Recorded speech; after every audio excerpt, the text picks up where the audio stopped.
brought to you by bedroombattlefields.com. This is the Tabletop Miniature Hobby Podcast.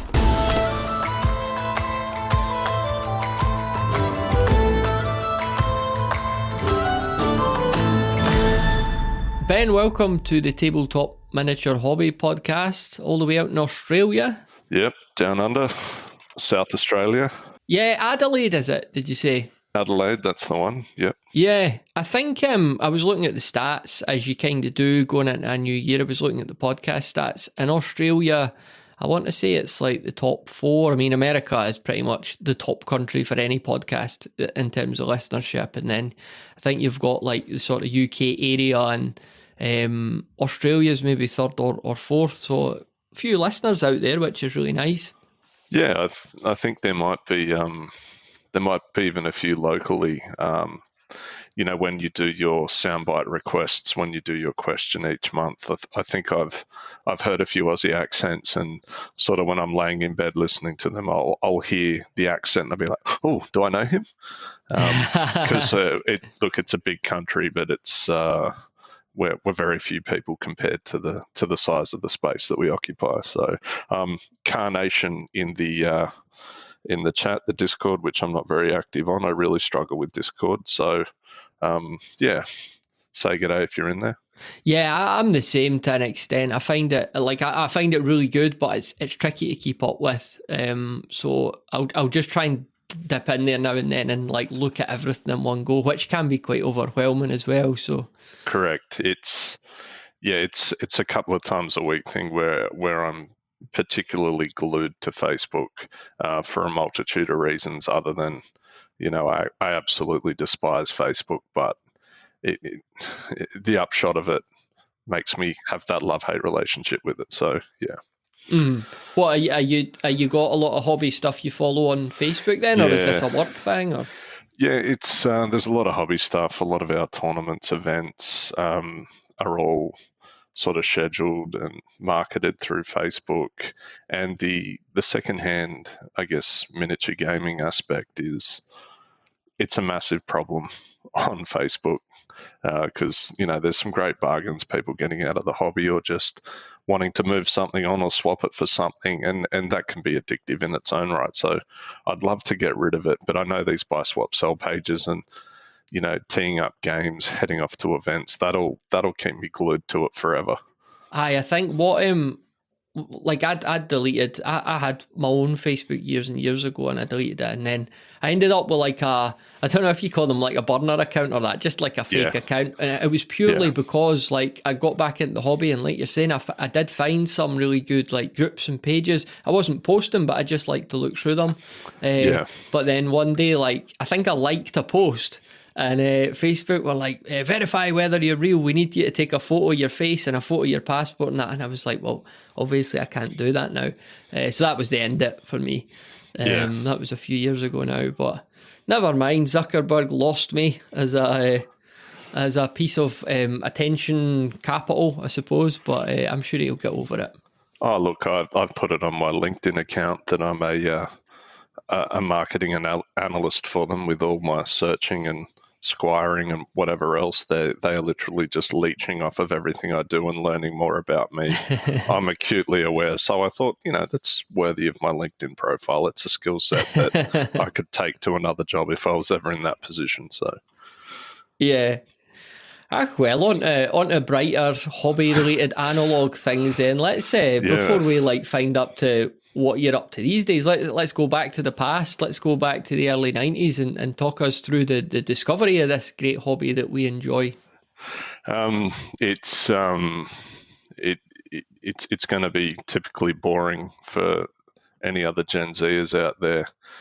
Believe it or not, when I was 12, I discovered HeroQuest, the old OG Milton Bradley, and it had miniatures and it had dice and it had lots of cool stuff. And I think by the time I'd found it, it was actually sold out. You couldn't buy it anywhere. I think it was such a resounding success when they launched it. And I was still 12. I went to a shopping mall in Sydney, where I'm originally from. And I was going to go to every shop in that mall and look for this game. And then it was like, McDonald's after a big night on the beers. I saw a Games Workshop. I had no idea what a Games Workshop was, but it was Games Workshop, and it was full of painted minis, and it was like Hero Quest, but on steroids, everything in there. And of course, I went in there, and the first thing I asked was, "Hey, do you have Hero Quest?" And they didn't answer the question, but they dragged me over to Warhammer Quest, and it was well outside my budget, like most things, Games Workshop, when you don't have adult money. But I was determined to get myself a copy of it, and there was a grand opening, and I had a 25% off ticket. Yes, Games Workshop once upon a time did do discounts. I can verify. And I got myself a copy of it. It was 75 Australian dollars at the time. And I think that's when I just imploded. I think I had every boxed game that they've ever produced up until about the year 2000. Except for Warhammer Fantasy Battles. I just never did it. Was there a particular reason for that you didn't get into Warhammer itself? I was thinking about this last night. I'm like, the aesthetic, the charm, the vibe, everything about it is something I can gel with and relate to, but I'm not sure. I don't know why. I had Gorka Morka, Mordheim, Epic, Necromunda, Blood Bowl, Talisman, but never Warhammer Fantasy Battle. And then obviously 40k, it was just on the swap over from Rogue Trader to second edition, and I had the original box set for that. So you managed to amass an incredible collection of games. How did that look at the time in terms of getting to play them? Did you have pals that would play with you? I played Necromunda with some mates that I managed to share the addiction with, because naturally I used to have to catch 2 buses to get to this shopping centre, and yeah, I sort of spread the addiction. And then when you become aware of the hobby, you become aware of its existence with other people. Like, you'd be at high school and you'd see a guy sneaking a white dwarf in and out of his school bag, or a set of rules that he'd be reading in the library, and you'd sort of walk over and lean over their shoulder and, you'd give them the nod. Hey, I'm one of you. Yeah. And it was all very discreet because it was a public school, not a very friendly place, especially if you're leaning into the geek aspect of life. Yeah. So yeah, you form a bit of a bond. I'll call it camaraderie. There's instant respect when you meet a new gamer, because it's a conversation that you've got to have with them straight away. Who are you? What do you play? How often do you play? Could you be a likely pal? Could you be my new best friend? So yeah, I guess I was very lucky. But if I owned 10 games, I only played one of them. I never played a game of Mordheim. I never played a game of Epic. I never played a game of Blood Bowl. It was just classical gas, game acquisition syndrome. Just an addiction that I couldn't get enough of. Mordheim is it's obviously something I'm massively familiar with, but it was a game that came out just as I kind of got out of the hobby, and I've actually never looked into this or asked this before. But when people bought Mordheim, was it a box or was it a book? Like, what was going on there? Yeah, it was a box. Right. All the Games Workshop's games at the time, the boxes were actually symmetrically identical. So when they sat at home on your shelf, you could put them up on their side and they looked beautiful together. There was not a single game that had a box of different dimensions. The add-ons, the additions, the upgrades, sure, they all had a different dimension, but even the upgrades had the same. So if you had an upgrade for Warhammer Fantasy Battle or 40k, it was Dark Millennium, Necromunda, I think there was one, Outlanders. Yeah, all of those, symmetrical, identical. So what, again, you've got a lot of games there, you're managing to play a few of them.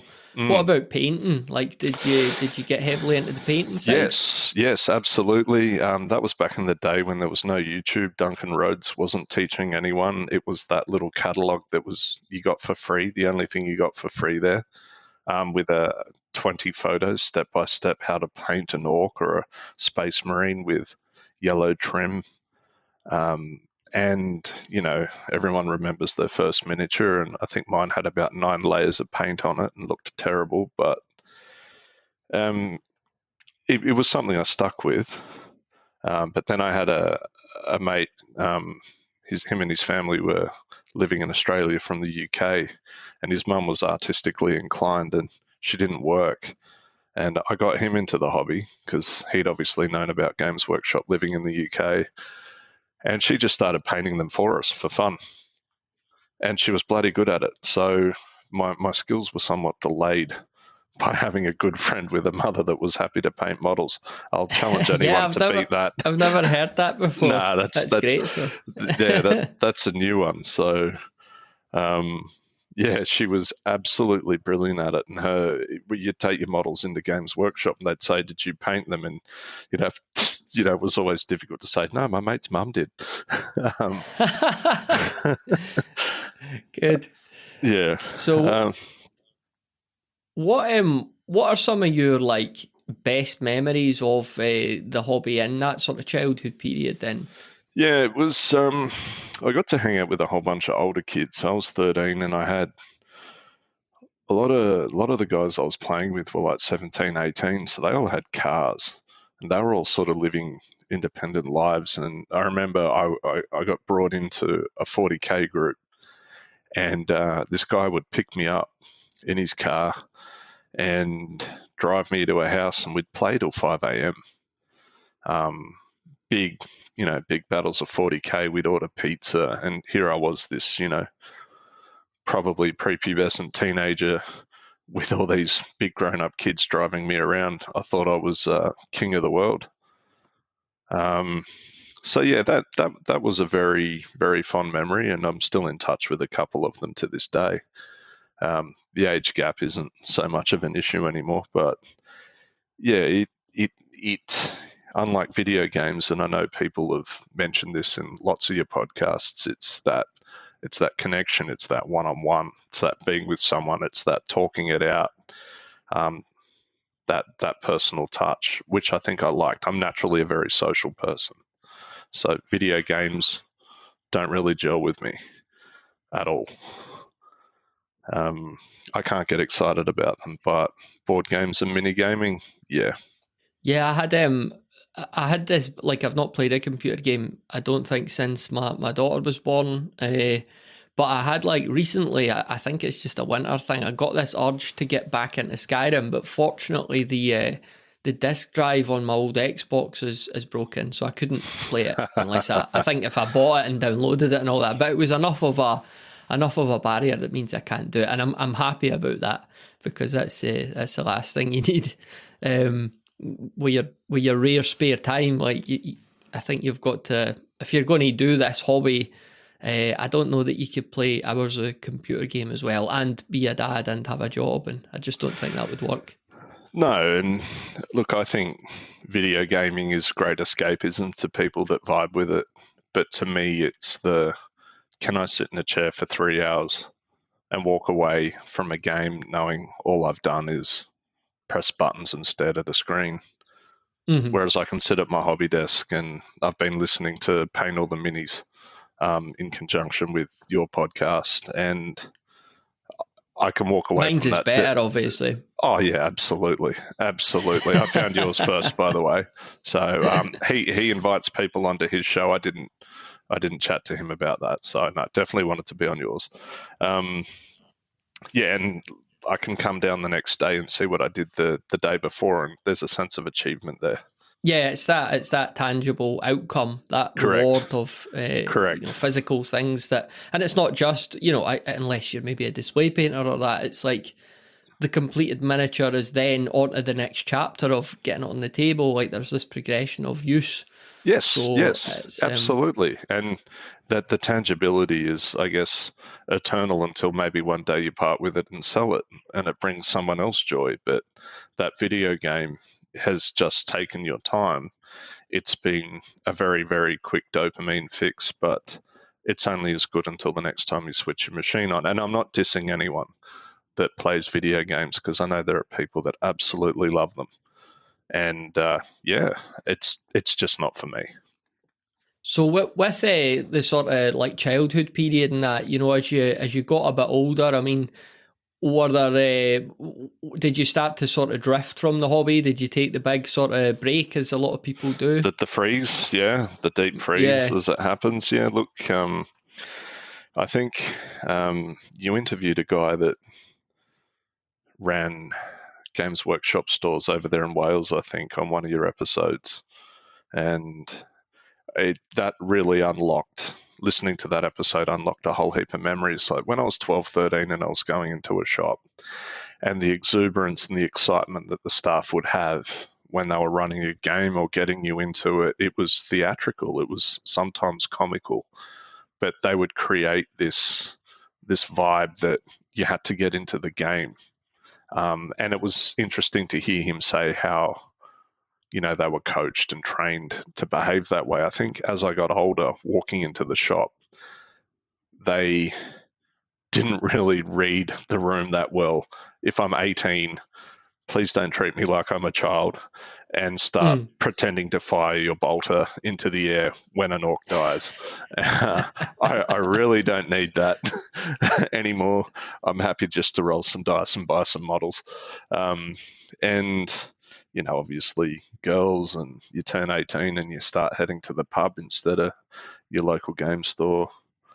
But before that, I had developed my first frustration with G-dubs. It was just, the price point was getting a bit hectic, and I caught the train into Sydney City and went to an FLGS, a non-G-dub, game store that sold everything. And I discovered a game called Warzone, which I think's just recently made a bit of a comeback on Kickstarter. And I picked up Warzone, and that was probably the last game I played before the big freeze. They were lead pewter models, and some of them were great, some of them were horrible.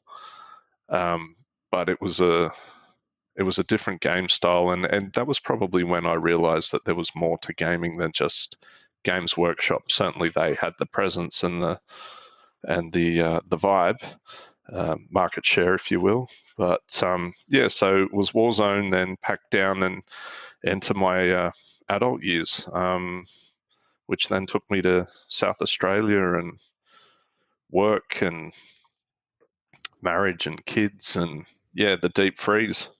Throughout that period where you were definitely out of the hobby, did you have moments where you thought about it, or passed a Games Workshop and thought about going in or that? Yeah, look, I had a couple of armies left over. I had an Orc army in my original Ultramarines army, and when you're young and you want to go to a concert or a club or something, and they're staring at you, and you're not using them, I parted ways with them. Obviously regretfully now. But yeah, I used to walk past the Games Workshop, and one time I actually did walk in just to, pick up a book or something, and I got that same level of theatre that I was getting when I was 13 from the guy, and I would have been mid-20s by now in Adelaide, and I was just like, yeah, no, not for me. And nothing's changed. Yeah, thanks, mate. Yeah, all the best. And then after that, I think I had just literally completely checked out of it, and it was more or less just a point in time for me. It was just a distant memory. So what was the catalyst for coming back then? Something I thought about deeply too. So I had my two boys in 2008 and another one in 2010. And I think when you have kids, everything speeds up, but it slows down. You're more chained to the house. You're on their timetable, not so much your own anymore. That having kids is great. I'm not talking it down, but having a bit more time to myself, and I stopped playing American football. I stopped playing rugby union. Injuries had gotten the worse of me, and you start just sort of looking around, having a look at yourself, and you're looking for something. You're looking for that escapism, that release that sport probably once took. And there was an FLGS near where I lived, and a small one that sort of captured a lot of games and systems. I think it was primarily Magic the Gathering, but I went in there one day and I got the theatrics. Turns out the guy running it was an ex-G Dubs manager. And I just sort of giggled to myself. And he took me through a game of Magic the Gathering, and I really enjoyed it. It was a card game. There was no painting of models. It was just cards and sleeves, bit of math, bit of counting, some cool art. So I got into it, started building a deck, and I think about $1,200 later, I'd finally landed at something that I could play with competitively. And I went back into the shop, and then they said, "Oh no, those cards are all redundant now. You got to buy all these now." And I think I just went, "Oh, great." I was too naive to realize what I'd gotten myself into. But there was other game systems there. Warmer Hordes was at its peak. I think there was a game called Dystopian Wars, miniature boats. Dystopian Legions was a miniature game. There was a fair bit of D&D on. A lot of board games. But that was sort of my foray back into the community. And I think by playing Magic, I realized that the people in the community are inherently good, inherently benevolent, were always willing to help, always willing to support a new player coming in, and making sure it was a great experience. So I do credit my local FLGS for doing that. And my first marriage broke up, and I backed a Kickstarter called Kingdom Death. Monster. It's this horrendous game, which is amazing. Came with a whole heap of horrific models. And I got it. And my first marriage broke up. And I met my new wife. And she saw some of them one day and she goes, "Oh, my best friend's husband plays with these." And then you sort of lean into that conversation. You're like, "Tell me more. Can you do a bit of homework on this?" So she did. Next time she met up with her friend, she goes, "Yeah, every Saturday night they play Warhammer in Tony's shed, and you're welcome to go whenever you want." That was in 2018. Did she have any idea what she was doing at this point? What she'd unleashed? What she'd enabled. Look, she probably looks back to those to those early days and goes, "Yeah, what have I done?" But I re-established my love of playing miniature war games in that moment. I went there that night. It was 4 guys, pizza, beers, rolling dice, laughing, having fun. It unlocked a memory, and I was back. So what was your sort of first game back then when you went that night? It was a game of Warhammer 40,000. I played Death Guard and he played with Primaris Marines. And I had to learn a whole new rule system. It was 8th edition by now. And I borrowed his models and I got back into it. But I think the next Monday at work, I went into my local G-Dubs and bought a box and some paints and thought, here we go again. Did you get the theatrics when you went in that time in 2018? No. The theatrics, I think, were long gone. It was a very somber, hey. Yeah, it's gone too far the other way now, where it's like just really bleak. Yeah. And that's something I can touch on a bit later as to, what I've learned about that and where I think they're headed. But yeah, that was it. And it was just the Saturday night game. We have a group chat, and we'd all nut out our lists and work out which models were good. And any time a data slate had come out or an update, we'd all debate what's good and what's bad. And it was the release that I needed. It was a good distraction from work because work was getting I'm excited to announce the return of the Hero Hammer fanzine issue 4, which is due in March of 2025. If you have never heard of the Hero Hammer fanzine, then please visit herohammer-fanzine.com to download your free copy of the first 3 issues today. And thank you to all the people that have reached out to help contribute to our hobby magazine. Now let's get back to the show. Sort of heating up. I was a state manager by this point for an insurance company, and I had a lot of responsibility with that. And I think everyone needs a release, else you're gonna just be stuck, wound up. How did you find the learning of 40k then coming back? It was a steep learning curve. It was sort of learn as you go. I'll be the first to admit I can't read a rule book and retain the information. I learn by doing. You know, I think there's a theorem that they say you learn 70% of what you know by doing it, 20% by one-on-one coaching, and 10% from reading a text. Some people can flip that on its head, but absolutely not me. Even when I play a game now, I'm always looking at my stats. I can't retain them.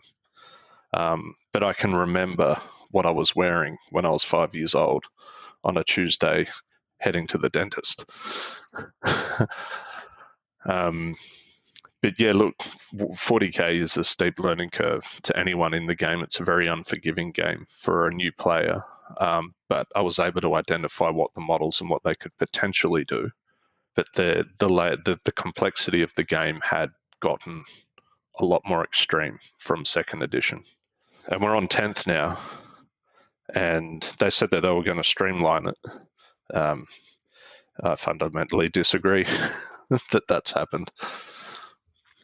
Yeah, I mean, you mentioned that you do 40k tournaments now, so you're obviously you must know the game pretty well now. Like, how did that develop from just having these fun casual games to doing the sort of tournament stuff? Yeah, sure. So if you play the same three people, I guess you're playing the same three armies, you sort of lose a bit of that variation in what you know and what you're learning. And notwithstanding that three great guys that I still call friends to this day, but I think the itch gets itchier, and you want to move up and try different things. So me being me, I started looking into the competitive scene, not jumping straight in, but just finding the Facebook pages for it, the chat groups, and just sort of observing, like a curious gambler walking into a Vegas casino, just watching the tables to see how people are betting and what they're doing. That was me, but online. Until one day I sort of navigated my way into finding out when there would be an event, and I was very fortunate. The local community ran what they call a neophyte event, a very safe, friendly tournament space for people new to tournaments. And you only play against other people that are new to tournaments too, so there's no expectation on time or having your models painted. There's a lot of leeway with the rules. There's someone there to help you. The more experienced players play in conjunction. They walk over and they won't coach you, but they'll observe and maybe pull you up later on and say, hey, you're doing really well, but maybe next time remember this, this, and this. So I was very lucky that the local community provided a very safe intro into tournaments, because 40k tournaments can be very intimidating to people that have never played in one. And this really broke down that stigma. And were the tournaments local to you? I use the term local in the Australian sense of the word. Yeah, absolutely. So Adelaide is, one of the smaller states population-wise, but the 40k scene here boasts the largest tournament in the Southern Hemisphere, and it's actually on in 17 days. It's called Uprising, and we have. Well, it's actually an international one because we had people from New Zealand coming over. I guess we can say that, even though, New Zealand to Australia, Ireland to England. But yeah, 200 players at its peak. I think it had 240, my first one, all crammed in, 240 neckbeards in the peak of summer in a big tin shed. You can see where this is going. And it is actually a sight to behold. And Yeah, I did my first one 2 years ago and had an absolute brilliant time. And no issues with any, getting paired up with any players that you didn't feel meshed with what you were looking to get out of these games? No, look, there are judges everywhere, and I like bikie gangs are 1% of all Harley Davidson motorbike riders. You're going to get troublesome gamers, like you're going to get troublesome sports people in a game. Like, it's not agnostic to dickheads. There's going to be dickheads everywhere, but fortunately, in the 16 games that I've played across 2 uprisings, I've never played a dickhead. If anything, I've made a new friend. It's very peculiar. You stand opposite someone for 3 hours playing a game, interacting with them. You feel like at the end of it, you're their best friend, or you've known them for half their life. So it creates a great bond, and yeah, it's just brilliant to see all these people from all over Australia descending in on sleepy little Adelaide and playing hammers for 3 days. The Bedroom Battlefields Patreon now comes with bonus content, the first of which is a full battle report from White Dwarf issue 166.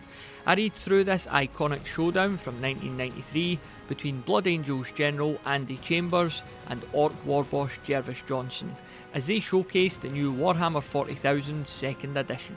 Find out more at patreon.com/bedroombattlefields. That's patreon.com/bedroombattlefields. And now, back to the show. Going back to something you mentioned earlier, it sounds like you've got some more thoughts on Games Workshop. We talked about going into the more modern shop. Like, are they a company in general that you try your hardest to keep up with? And what's your experiences with like shops and that these days? Yeah, look, so from what I understand, shops now, with their current distribution model, are not really there to generate sales. They're there just to be, call it a library that also sells. They're using them as a bricks and mortar means to bring people in and answer those initial questions. Hey, what is this?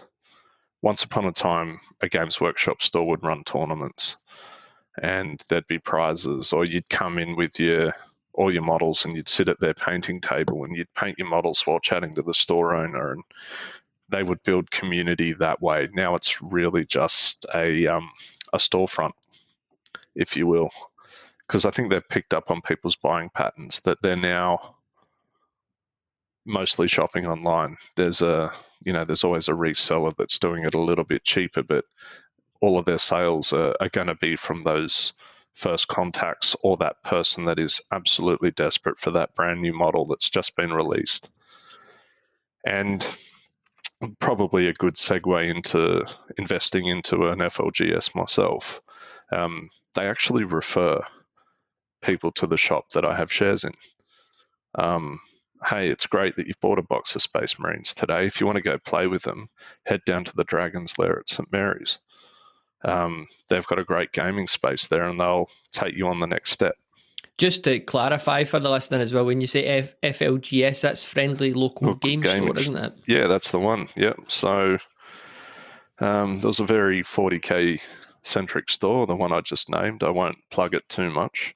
It's not an advertising platform, but yeah, and he just wanted to level up, and he wanted some people with, I guess, money and I guess a business acumen that could maybe push the limits of what a gaming shop is and what it could look like and how we could build something great for the community. And so me and another investor, we put a lot of our hard-earned in, and yeah, we've built an FLGS out of an existing store, and we're literally running absolutely anything, from primarily 40k to card games, TCGs. I had a guy contact me. He's got 40 guys that want to play Horus Heresy over 2 days in the tournament. So it's like, sure, bring your players, bring your models. We've got terrain and tables. Have fun. How have you found this role, juggling this with obviously your job? You said before recording, like you travel internationally for your work. You're obviously a dad. So how does it all kind of work together? Did I mention how I have a love-hate relationship with Facebook? A lot of what I do with the store is done over Facebook again. It's done over Messenger. People want this model, that army, this card, that, and that's my tool. Flying across Australia, I guess the other state that I look after professionally is Perth. And that's 3.5 hours. So a 3.5 hour flight from where you are, assuming Scotland from your accent, but you could be down in the UK, in England too. But 3.5 hours, where would that land you if you took off and headed east? Yeah, you'd be right into Europe then, like Spain, Italy. Yeah. So that 3.5 hours gives you a lot of time. And whilst the airline I use has Wi-Fi and I could be working, it's very clunky, but that 3.5 hours is some good solitary time to, respond to a whole heap of requests for models and tournament organization, and even just reading my rules, listening to these podcasts while I'm doing it. It's some really good practical solitary time. And my last international trip was June last year. I went to Dublin for 7 nights, and I had 18 hours to make good, and I think I just slept for most of it anyway. But a trip to New Zealand, that's 7 hours. Even my quarterly trips to Sydney, that's 2 hours, and it's just about optimizing time. What are some of your, being involved in the shop then, what are some of the sort of proudest achievements or milestones that you've seen along the way? Yeah, look, it was probably this Sunday, just past actually. I went down there just for a regular game against a guy that had to drive in his car 3.5 hours to play me from an outback part of Australia. And he makes that trip 2 or 3 times a week to play Warhammer. And it's a 45-minute drive for me, which to any South Australian is a pain in the ass. But if he's driving 3.5, I'm happy to drive 45. And he asked if I could open the shop early because on Sundays we open at midday. I said, all right, I'll open at 10. I value my sleep in on Sundays. And word got out that I might be there from 10 a.m. News travels fast in a small community. And I opened the back roller door at 10 a.m. and over the next half an hour, 25 people came in to play games. And I just stood there and they were all literally walking past me, high-fiving me, fist-bumping me, saying, hey, Ben, thanks for opening the shop. Real honor system in the shop. They're going to the fridge, helping themselves to drinks, snacks, whatever. And they're like, Ben, I'll pay you when you finished your game and blah, blah, blah. And there's this absolute trust system that we have. And no one's ever cheated or defrauded or whatever. And I just stood there and I looked around while I was waiting for my opponent to move his models. And I went, yeah, we've nailed this. We've created a space for people to come hang out with one another and play games. It's probably akin to a football club. Everyone rocks up to training on a Monday or a Wednesday night, if you will, and everyone's sitting in the change rooms, putting their boots on and having a chat about the week that was. It really felt like that, but in a gaming sense.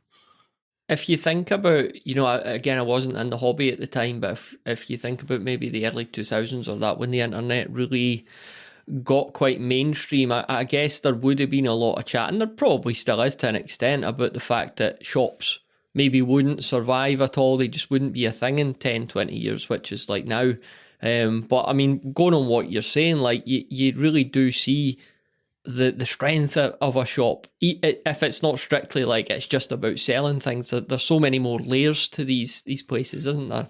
Yeah, absolutely. And that's my vision, was to make it a club, and from a guy that's particularly sporty behind all this. I loved the club rooms of the sporting clubs that I was at. I loved, seeing the photos on the wall, seeing, the premiership flags, the cups, everything else. So in South Australia, there's 40K teams, groups of mates that get together and they form a team and they get shirts cut. we made flags for all those teams and hung them up in the gaming space. Got them to send their designs in, and someone in the community made up these flags, and we've hung them from the wall. Just imagine seeing, Manchester United, Liverpool, Tottenham, Chelsea, all lined up along the wall. And people stand there, they take selfies with them, they put them up on Facebook, and it's sort of a space where they feel like they can belong to. And it's their shop. As much as it's our shop, it's their shop. Yeah, and I mean, you're playing a role in being that hobby ambassador too. Bringing Yes. people in, Yes. helping them find the games they want to play, the types of folks they want to play against, and it's that passing the torch kind of thing, isn't it? That we've talked about before on the show. Absolutely, and we're not just aligned to James Workshop games. If there's, I don't care what you play. I know I'd listen to you, Sada. Rangers of Shadow Deep. I've gone out and bought the rules for that just to have a look at it, and I bought a set of Man of War models from listening to the Crown and Command podcast and chatting to a few people in the Discord about that.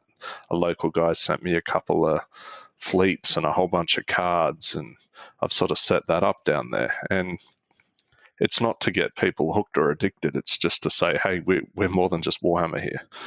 Battletech. Yeah. I was just going to say, you'd mentioned the likes of Memoir 44 and Trench Crusade before, so they two games that did you get into them quite recently? The guy that runs, sorry, I don't know his name.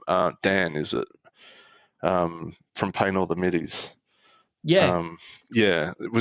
Is he right into Memoir 44? I think he is. Yeah, I'm sure he mentioned that. Yeah. I think he mentioned in one of your podcasts that he'd been playing with a guy in Poland, and the Polish guy. Yeah. He tried to chat to him about he tried to chat with him, and he got absolutely blindsided by him. Yeah. And I swear this your podcast, Matt, is causing me no end of problems, because I went into the purchasing website of one of our suppliers and got a copy of Memoir 44. Actually, I forgot to order it. My wife heard me talking about it. She bought it for me for Christmas off one of my competitors, which is neither here nor there. But I was really, really glad to grab it, and I actually pulled it out and played it against my 17-year-old son, who has zero interest in the hobby. He loves his cricket. But I said at the end of the game, we played the first mission. I said, "What did you think?" He said, "Dad, it was really fun. Let's do it again." And I'm like, great. I've got that filler game now. I've got that game that can scratch the itch, and, I can play with my son, or maybe, just invite a mate over and have a couple of beers. And Memoir 44, I think, it's going to be great. But yeah, I'd like to get the historical wargamers group that exists in Adelaide to maybe come down and take the space for a day and enjoy themselves. And Trench Crusade as well, is that because that's pretty new on the scene, but it really made a splash, didn't it? From what I know. Oh, it's here down under. It's gone viral. Did you interview Thomas Pirinen? Was that you or someone else? Yeah. Yeah, I spoke to him last year. I think it was early last year before. But yeah, it was in its earlier stages then. I don't think it was out. Yeah, no, I think he was sort of teasing it, and you can tell his pedigree is Games Workshop, because the first thing they've done is launch with the lore, because that's something people can grab onto. And they've brought it out in a modernized sense that, hey, we know you're going to print this shit. So if you don't want to buy the models, buy the STLs. and of course, those STLs will be out on the World Wide Web in no time. But I think they've caught up with the times, and they're, from what I'm hearing, a lot of people have test played the rules with whatever grey resin they've got at the moment, and they're really enjoying it. So 40K and Games Workshop have pretty much they've not coexisted with any other real gaming manufacturer, and I would actually like to see someone take them on to keep them honest. And so, Thomas, if you're listening to this, take Trench Warfare all the way. Yeah, I wish it absolutely every success. Has that been getting played at the shop at all? No, it's the 3D printers around the community are still being sort of fired up. I think a lot of the releases are sort of. I must admit, I'm not totally across it. I missed the Kickstarter, but never mind. Hopefully, as a retail purchaser, I might be able to acquire a whole heap of it at a cheaper rate anyway. Yeah, I just hear there's a lot of printing and a lot of play testing and a lot of dipping the toes in the water, so to speak. But the aesthetic of it is absolutely brilliant.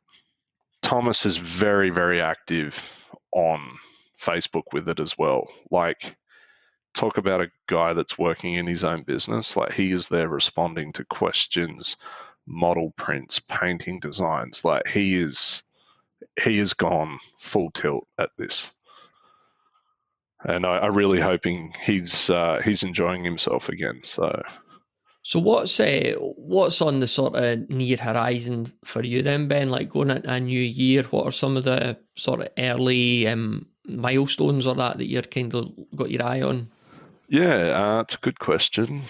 I want to travel a little bit less for work. I want to sort of delegate that to other people. I want to have a good season in respect of 40K.